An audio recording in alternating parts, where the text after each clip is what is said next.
আজকে হচ্ছে আমার ব্লগে আমি একটা ফিশ প্ল্যাটার শেয়ার করতে যাচ্ছি।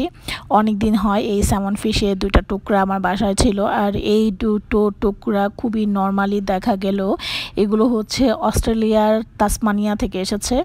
যতটুকু জানি এই স্যামন ফিশের এই টুকরোগুলোর দাম বাংলাদেশের হিসাবে হচ্ছে 5,000 টাকা করে। তো বেশ এক্সপেন্সিভ, আমরা সবাই জানি স্যামন ফিশ এক্সপেন্সিভ। তবে এখন বাংলাদেশটা এমন একটা এমন একটা পরিস্থিতি তৈরি হয়েছে, বাংলাদেশে এখন সব কিছু পাওয়া যায়। বাংলাদেশের একটা সময় ছিল যে বাংলাদেশে দেশের বাইরে থেকে কোনো কিছু আনা অনেক টাফ হয়ে যেত, বাট এখন বিভিন্ন অনলাইন বিজনেস বা বিভিন্ন ব্যবসায়ীদের উদ্যোগের কারণে অনেক দেশের বাইরের খাবার থেকে শুরু করে প্রোডাক্ট আমরা ইচ্ছে করলেই কালেক্ট করতে পারি। তো যাই হোক, এই স্যামন ফিশ দুটো টুকরা আমার হাজব্যান্ড এনেছিল, তো সেটা রান্না করা হয়নি, অনেক দিন হয় আমার বাসায় ছিল। তো ভাবলাম বিকেলবেলা, আর এখন বেশ গরম চারিদিকে, তো বিকেলবেলা বাইরে যাওয়ার মতো ওইরকম এনার্জি থাকে না, তো বাসায় একটা প্ল্যাটার তৈরি করা যায়।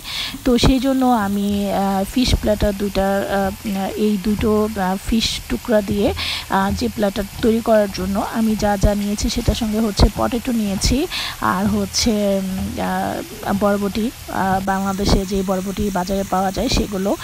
তো প্রথমে যেটা করেছি, ফিশ টুকরা দুটো হচ্ছে ভালো করে ওয়াশ করে নিয়ে আমি এটার মধ্যে একটু হলুদ গুঁড়া, মরিচ গুঁড়া, জিরা গুঁড়া, ধনিয়া গুঁড়া, আদা রসুনের পেস্ট, আমরা বাঙালিরা যা খাই, আমাদের বাঙালিদের যে স্বাদে যেটা ভালো লাগে আমরা সেই ধরনের স্পাইসগুলোই ব্যবহার করে।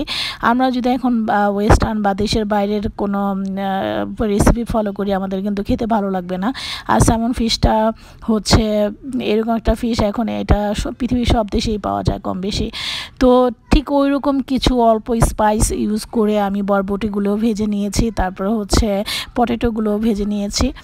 আর এই বরবটি কিন্তু হালকা একটু সটেট করে নিলেও হয়। তো আমার মাছগুলো ভাজার পর যে তেলটা ছিল সেই তেলেই আমি পটেটো আর বরবটিগুলো ভেজেছি।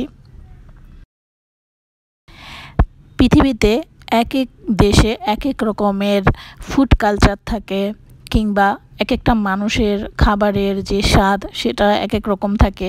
কিন্তু তাই বলে আমরা কি দেশের বাইরের বা আমরা যেটা খেয়ে বড় হইনি, যেটা নর্মালি আমরা খেয়ে বড় হইনি, সেই ধরনের খাবারগুলো কি আমরা খাবো না?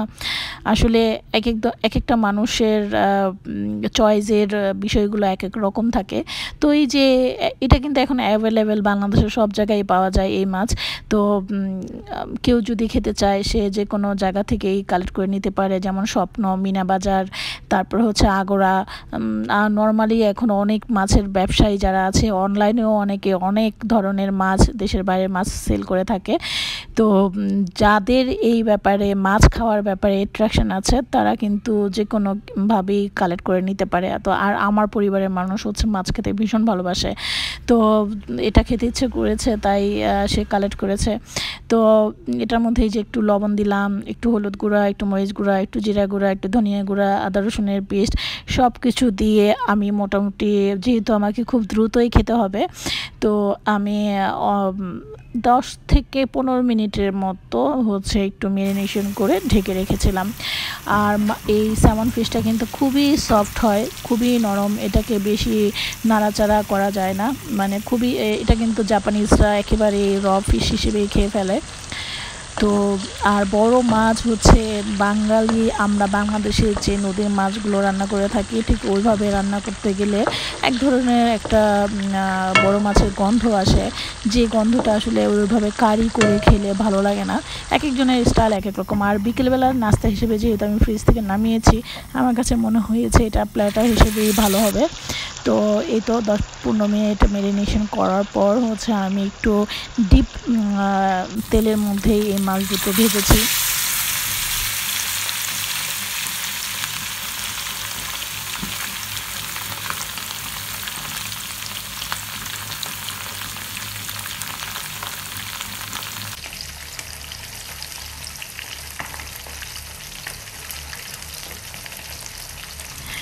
এই যে কালো কালো যে মশলাগুলো পোড়া দেখা যাচ্ছে, এটা হচ্ছে আমি যেহেতু একটু বেশি পরিমাণে আদা রসুনের পেস্ট এগুলো ব্যবহার করেছি, সেগুলোই পড়েছে, মাছ কিন্তু পড়েনি।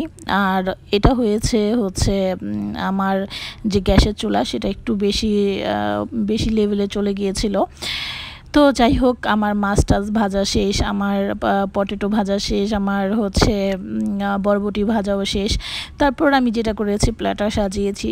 প্ল্যাটারে সাজানোর ক্ষেত্রে আমি আরও কিছু আরও কিছু সালাদ ব্যবহার করেছি, যেমন শসা, টমেটো, তারপর লেবু, এগুলো দিয়ে বড় একটা প্লেটে আমি আগে মাছ দুটোকে রেখেছি। তারপর বাসায় যে সালাদগুলো ছিল মানে সেগুলোই একটু সুন্দর করে কেটে সাজিয়ে গুছিয়ে দিয়েছি। আর একটা কথা আছে না, আগে তো দর্শনধারী, তারপরে গুণবিচারী। খাবারের বেলাও কিন্তু তাই। আমরা যখন কোনো খাবার রেডি করি, সেটা রান্না যেমনই হোক না কেন, সেটা যদি সুন্দর করে সাজিয়ে গুছিয়ে দেওয়া হয়, সেটা খাওয়ার কিন্তু মজাই অন্যরকম থাকে। তো এই ছিল আমার আজকের স্যামন ফিশ প্ল্যাটার। আর আশা করছি আপনাদের সবার ভালো লেগেছে। আর আমার কিচেন। যারা আমার নিয়মিত ব্লগ দেখে থাকে তারা জানে আমরা একটা সরকারি কোয়ার্টারে থাকি, আর এই বাসা অনেক ভাঙাচোরা এবং প্রচুর পুরনো একটা বাসা। এই আমার কিচেনের একটা ব্লগ আছে, কিচেন মেকওভারের, সেটা আপনারা আমার ফেসবুক এবং ইউটিউবে দেখে নিতে পারেন। তো আমার কিচেন থেকে এখন আমার যে খাবে, যার জন্য এই ফিশ প্ল্যাটার তৈরি করলাম, সেই ড্রয়িং রুমে নিয়ে দিলাম। তারপরে আমার ফটোগ্রাফি ভিডিওগ্রাফি তো করতেই হবে, যেহেতু আমি ব্লগিং করছি। আর সৌন্দর্য, নান্দনিকতা বোধ, আর একটু ভালো থাকার উপকরণ, এগুলো কিন্তু খুবই সহায়ক মানুষের জীবনের জন্য। কারণ অনেক সময় অনেক মানুষ মনে করে যে এত গুছিয়ে থাকার কী আছে, এত পরিষ্কার থাকার কী আছে, বা এত মাছটা তো আমি এমনিতেই নর্মালি ভেজে একটা বাটিতে করে দিয়ে দিতে পারতাম, আমার এত সাজানো গোছানোর কী দরকার। সাজানো গোছানোরও কিন্তু অনেক দরকার। কী কারণে? মানুষের চোখের আরাম, মানুষের মনের আরাম, মানুষের ভিতরে নান্দনিকতা বোধ, সৌন্দর্য বোধ, এগুলো মানুষকে একটা সুন্দর জীবন দেয়, সুন্দর একটা ফিল দেয়, সুন্দরভাবে বেঁচে থাকার জন্য উদ্যম দেয়। তো আমরা সবাই কিন্তু সুন্দরের পূজারী। তো এই ছিল আমার আজকের ব্লগ। সবাই অনেক অনেক ভালো থাকবেন, ভালো খাবেন, ভালো জীবনযাপন করবেন। আর আমি যেহেতু ডেইলি লাইফস্টাইল ব্লগিং করে থাকি, আমার লাইফস্টাইল যদি বাজে হয় তাহলে আপনারা তো আর আমার ভিডিও দেখবেন না। তো সবাই অনেক অনেক ভালো থাকবেন, অনেক বেশি ভালো থাকবেন, আর অনেক বেশি সুন্দর থাকবেন, সুন্দরের সাথে থাকবেন এবং সুন্দরকে অনুপ্রাণিত করবেন। Thanks for watching my channel. Stay safe and good bye.